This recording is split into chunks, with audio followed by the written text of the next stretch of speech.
Let me tell you something. I've been a rich man and I have been a poor man, and I choose rich every fucking time.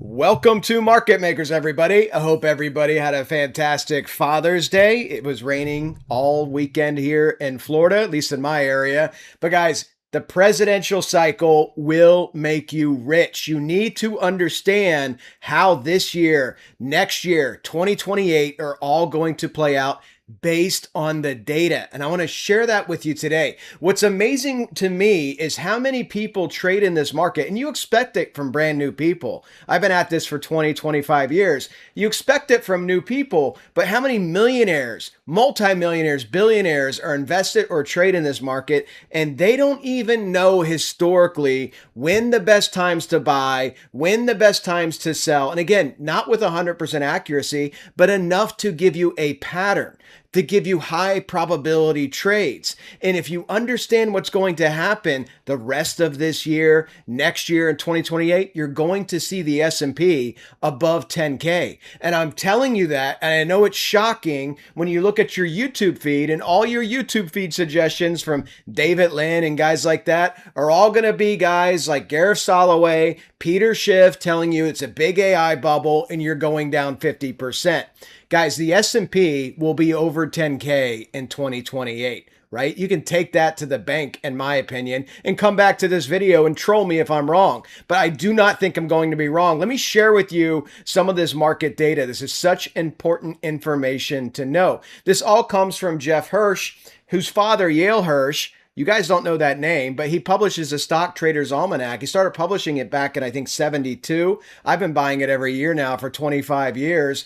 And they document all the market cycles. And they came up with, Yale Hirsch came up with the Santa Claus rally, the presidential cycle, the 4-year cycle. And this is his son talking about how it plays out. So I want to go ahead and play you this clip. We'll come back and talk about it on the other side. We've got this midterm, bottom picking, situation, tendency. The gain from the midterm low to the pre-election year high is 46.3% for the Dow, on average, going back to 1914. And when does it the bottom? I mean, right now we're as choppy can be. It's usually Q2, Q3, latter part. So late summer. Late summer. We see a bunch in October. There's a few March ones in there that I noticed recently. The NASDAQ move from the low to the high is 66.6%. So you're talking about, let's imagine that the end of the choppiness bottom is September 1. Mm-hmm. So from September 1 until the next election, you're saying the Dow on average goes up 46%. The annual high during the pre-election year. The annual high from the bottom. From the bottom in the midterm year, 2026, right, to the high in 2027, the pre-election. Whatever that is. Whenever that may be. And on my table in the book, you can see that so amazingly, a lot of the biggest cluster of those new highs occur in December, and very close to the last trading day of the year for the pre-election year. This is such good information. Let me break it down for you guys in case you're newer to cycles or you don't understand what he's talking about. This is the midterm portion of the 4-year cycle. Historically, going back to 1914, the way this typically plays out is you have summer weakness potentially into the fall. You potentially have a bottom. When would that be in my calendar, guys? Around the fall equinox. You get that bottom, and it's the rally that forms, something I've been preaching to you all year this year, the rally that forms off of that bottom going into 2027, which is the pre-election year. 2028 is the presidential election. The rally that forms are epic. Going back to 1914, the Dow rallies on average 46%. The NASDAQ, which has been around since the 1970s, on average rallies 66%. And this ties in extremely well with the confluency, because you guys know I'm all about confluence, whether you're looking at market patterns, Fibonacci, and cycles, with the 10-year cycle, the decennial cycle. Year 6, year 7, year 8. Year 5 is the most bullish year on average in the 10-year cycle, the decennial cycle. And look what we did in year 5. 45% rally off the S&P low, strongest turnaround rally in history. And you build into year 8, which historically in the decennial cycle is the second most bullish year. These next 2 years, 2.5 years, including the back half of this year, are so important to building generational wealth. You have no idea. So we have the most bullish time of the cycle coming up. And certainly there's a sweet spot within this midterm portion. Lee, what's that sweet spot? September 30th to June 30th Of next year. Sweet spot. 19% Dow, 20% S&P, 29.3 NASDAQ average. Not 29.2. The number sticks in the head. The sweet spot from September 30th of this year out to June 30th of next year. On average, you will see a rally of 19% in the Dow, 20% in the S&P, and 29.3% in the NASDAQ, just in that few month time span. Guys, that's what I'm telling you. Watch the crypto video out after this because I'm going to cover some of this there as well. But this is going to be epic and you're going to see that melt up. And if you like the decennial cycle, go back and look how the 1990s played out. Go back and look, as you guys know, I've been preaching about the 1920s for over a year now since the last April sell-off with the tariffs. It's just going to play out like the 1920s, the 1990s, and some of the strongest gains are still ahead for you. So that's what you need to focus on. The cycle can make you generational wealth. And some people get it. Other people are broken records and they'll keep repeating AI bubble 50% down. Look, some of the guys that I like and I really respect, guys like Jeremy Grantham, who gets labeled to be an Uber bear. He will be the first one to tell you he was early on this bubble and he was early on the dot-com bubble, 2 or 3 years early. And most of these guys, maybe they'll be right at the end of the cycle, but they're going to miss out on epic gains. And if you just consume all that content and you don't see what's ahead of you, you're going to miss those gains too. Because remember, a couple weeks ago, I made a prediction. This year, we've had $800 billion in AI CapEx spending. I made a prediction, an educated guess. Next year, 2027 is going to come in at double, $1.6 trillion. Goldman Sachs just came out with their committed funds for the AI CapEx build out for next year. They just came out with it last week. 1.4 trillion, almost a doubling of where you are now on the spend. Everybody in the pipeline is going to be able to sell into that. Construction, chips, infrastructure, jobs, all of this is going to feed into that. You are in a hyper bullish setup for the market. We're looking for the market to have some weakness right here. Lee, throw up the June swoon. This is what I love about Wall Street. They don't want to believe in cycles, right? They don't want to believe in cycles. They give them cute little names, Santa Claus rally, things like that. What do you have right now? The June swoon? This is a summer solstice. We just hit it yesterday, June 21. Summer solstice. Traditionally, look at the 75 years of data, you have some market weakness here, which bottoms around end of June. And then what happens in July? It's more bullish. What did the market do now? The last 3 years rallied into July, which is why we're looking for a lift up into July. You got to be aware of this stuff. Guys, you want to support me? Check out the link there in the video description. You can check it. You can help support the channel that way. Check out the exchanges. And you can also join us on Discord with the join button right there on YouTube or visit us at marketmakers.trade. Would greatly appreciate it. Let's go ahead and talk about what's actually on the charts. The S&P, guys, I've walked you through this many times. We got the bottom. The timing was beautiful. A few days ahead of time, we got the exact price within $12 and we got the tariff sell-off, right? Then we had the W recovery pattern, which if you're watching this channel over a year ago, you knew or you possibly were influenced to get long, right? Because I shared my trades. We got long, target predictions, 7,000. 7,500 for the max bull. We hit 7,000. As the Iran conflict came to be, you heard everybody say, nope, this is it. 50% crash is coming. I told you we're not done. Even though we hit my base case, bull case target of 7,000, we're going up to 7,500. People were trolling me. You're so stupid. You're going to get everybody wrecked. 9% retracement. We went up to 76.25.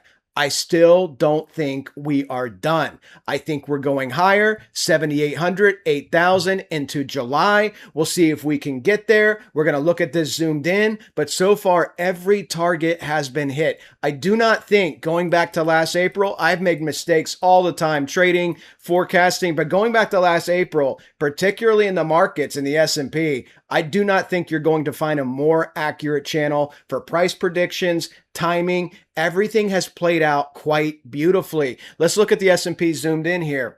What do we got to do to get this upside? If we look at a couple competing patterns here, we have a beautiful W that's forming. Let me just draw this. We've had a beautiful W pattern. This is not Elliott Wave. These are patterns that I teach. Again, you can click the join button, go to the video description and see the different things that we offer. But you can look at this. This is a W pattern. The target range is 78.69, 80.20. That is a range. This is also an ABC that can play out. So this is the next level up. I'm looking at 7,800, 8,000. We have the trend line just above that. Can we get to the trend line? Can the trend line provide that magnetic resistance that we saw happen with the NASDAQ here on the S&P? Will we get there? Like a moth to a flame.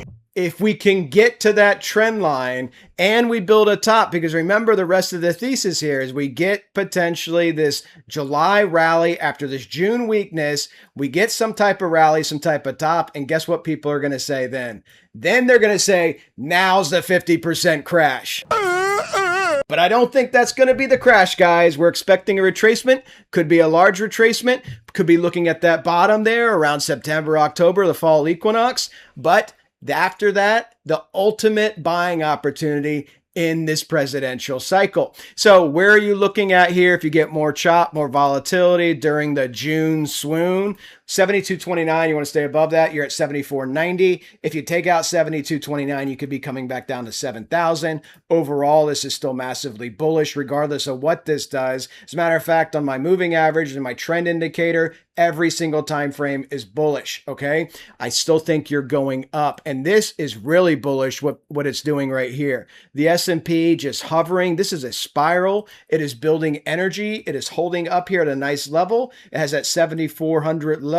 You've come up. You're hitting your head a couple times on a trend line.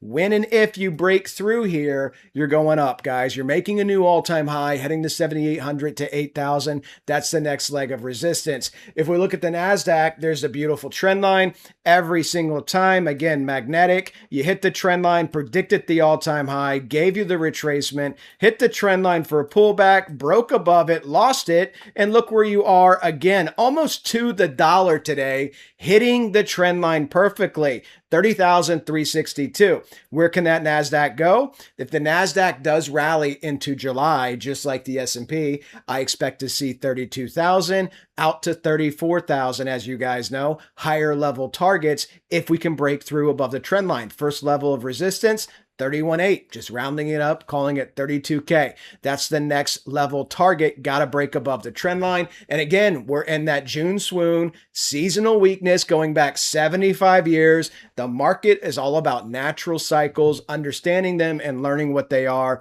can really help you with investing and trading. If we look at the DAX, this is the German market.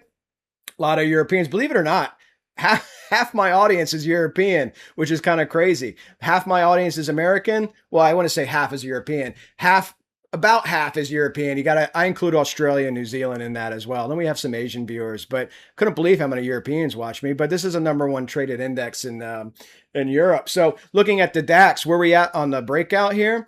The DAX, again, look at the channel you formed here, right? You got a classic Wyckoff channel. You got your false break to the downside, often forms a Wyckoff spring where you come retest the upside. You have a possible M top here forming as well on the DAX right here. So you need to break out to the upside or else you can have an M top form. But the upside break is 25,550. Then you have 26.4 above you. I ultimately think if you rally into July like the markets will, you're going to 27.6. possibly 28.9. So that would be 29K. Those are my targets for the DAX. And again, for that support level, you want to hold 24K. You're at 25, right? You want to hold 24K. You don't want to break that M top if it forms. And again, looking at the moving averages, every time frame here on my RMA trend flip is bullish on the DAX. You're ranging near the top of the range. You need to break out to the upside. Let's check out Tesla. Tesla played out beautifully. We had a beautiful ABC here, went straight to target at 453, literally to the dollar. We got a nice retracement to where the 618, most commonly retraced to fib, almost to the dollar. And now you're going sideways, building energy, right? You're chopping up and down like this. You want to hold right now, you're 410. You want to try to hold 381. If you can hold these ranges, can you get the larger recovery pattern? Again, the W fractal, come up between 453 and 481. 481 would be your next level target on Tesla. If you can hold this in the June swoon, consolidate, see if the indices break out, and you will lift Tesla. Let's check out SpaceX. SpaceX, this is a 1 hour time frame, guys. There's not a lot of candles, as you know. SpaceX just on Friday the 12th. Went public. So a lot of volatility. Every dollar SpaceX moves is 12 billion in market cap, which is mental. You're at 168. This came out at 135, available to purchase. So it's still up from 135. This is classic. This is typical. Lots of volatility. Go look at Coin when that came out. Go look at any of these that came out. CoreWeave, anything in that tech space.